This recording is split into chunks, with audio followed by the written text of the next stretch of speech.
ал мында Венера гүлдерін салып жатыр. Күшті, қараңыздаршы, мә, гүлдер. Багажник гүлге тола берсін осылай. Венера, сізді біз 3 күн күттік. Неге 3 күннен бері келмедіңіз? Аружан, что у тебя сегодня будет на ужин? 4 күн. Неге 3 күн емес? Молоко. Кетсем өзіне 3 күн. Сметана.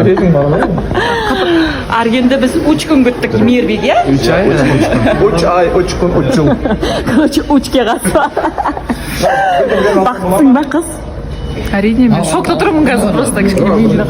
Өздері бақытты. Кәсіп алғанам. Қайда кетпасыңдар? Бішкекке? Кешкі Бішкек. Бішкек емес, Жалабатқа. Жалабатқа? Менің ауылыма. Жалабатта тұрасың ба сен? Ош се, Ош. Ош, короче, Ош жауап беру ғой, бізде жақында ғой. Жалабаттың келіні. Ертең барасың. Жалабаттан кім бар, жаза кетсеңіздер, достар. Бүгін шыны керек бір ерекше эфир болды өзім үшін. Эмоцияға толы эфир болды. Кеткен адамдар да болды, келген адамдар да болды.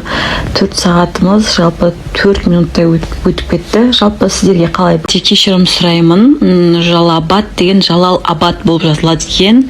Мен оны білген жоқпын. Жалабат деп жаза салдым. Қырғызстанның адамдары маған кәдімгідей жазып жатыр.